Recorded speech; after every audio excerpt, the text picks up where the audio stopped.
Breaking news చూస్తున్నాం. విజయ్ దళపతి చివరి cinema Jana Nayagan విడుదలపైన నెలకొన్న ఉత్కంఠ కొనసాగుతుంది. సెన్సార్ క్లియరెన్స్ వివాదంపైన నేడు సుప్రీంకోర్టులో కీలక ఆదేశాలు జారీ చేసింది. ఈ వ్యవహారంలో తాము జోక్యం చేసుకోలేమని స్పష్టం చేసిన అత్యున్నత న్యాయస్థానం తదుపరి విచారణ కోసం మద్రాసు హైకోర్టు డివిజన్ బెంచ్ను ఆశ్రయించాలని నిర్మాతలకు సూచించింది.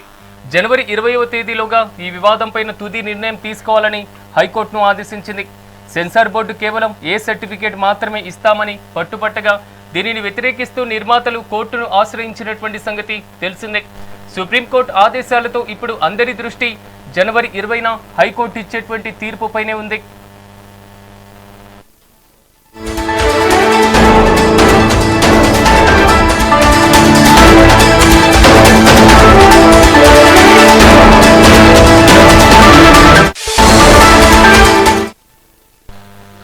ఇదే అంశంపై మరింత సమాచారం మా ప్రతినిధి చిన్నబాబు అందిస్తారు. చిన్నబాబు చెప్పండి, జననాయగన్ సినిమా పైన ఇంకా ఉత్కంఠ కొనసాగుతున్నటువంటి పరిస్థితి కనబడుతుంది. తాజాగా సుప్రీంకోర్టు ఎలాంటి వ్యాఖ్యలు చేసింది? పూర్తి అప్డేట్స్ ఏంటి?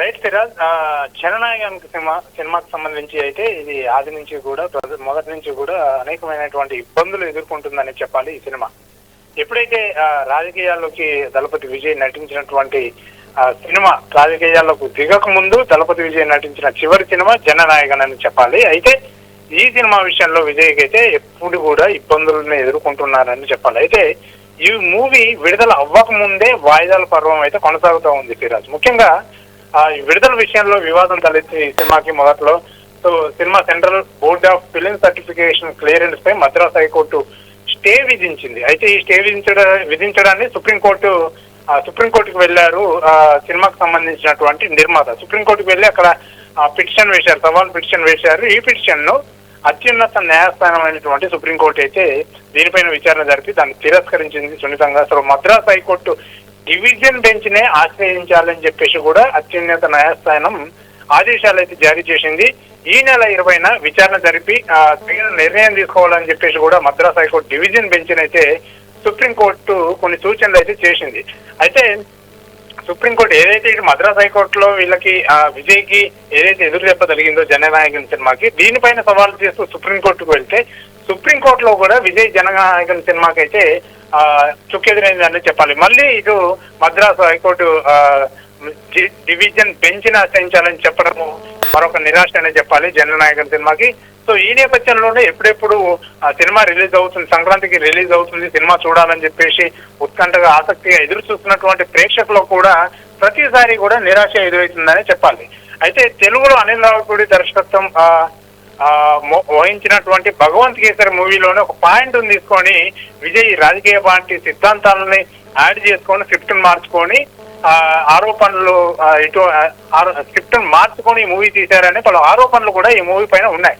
ఈ నేపథ్యంలోనే రాజకీయ సామాజిక కులపరమైన అంశాలు కూడా ఈ సినిమాలో యాడ్ చేశారని కూడా పలువురు చెప్తున్నటువంటి పరిస్థితి. అయితే సెన్సార్ బృందం ముఖ్యంగా మూవీలో కొన్ని సన్నివేశాలను తొలగించడం, కొన్ని సంభాషణలు కూడా మ్యూట్ చేయమని చెప్పేసి U/16+ సర్టిఫికేట్ ఇవ్వడానికి సెన్సార్ బోర్డు అయితే అంగీకరించింది. అయితే జననాయగన్ మేకర్స్ దీనిని అంగీకరించి తుది కాపీని CBFCకి సబ్మిట్ చేశారు. అయినా కూడా తమకు సర్టిఫికేట్ ఇవ్వలేదని చివరి నిమిషంలో ఈ సినిమాని రివైజింగ్ కమిటీకి రికమెండ్ చేస్తున్నామని చెప్పేసి CBFC అధికారులు చెబుతున్నారని మూవీ మేకర్స్ అయితే ఆరోపించారు. సో ఈ విషయమై మద్రాస్ హైకోర్టును ఆశ్రయించారు. అయితే ఒకసారి సెన్సార్ కార్యక్రమాలను పూర్తి చేసి U/16+ సర్టిఫికేట్ ఇస్తున్నామని చెప్పిన తర్వాత మళ్ళీ ఎలా నిర్ణయాన్ని మార్చుకుంటారని నిర్మాతలు అయితే ప్రశ్నిస్తున్నారు.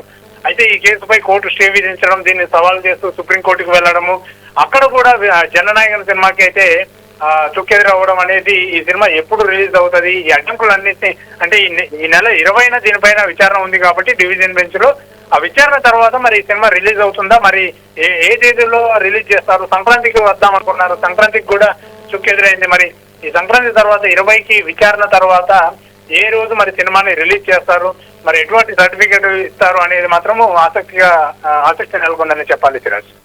Right Chinnababu, thank you.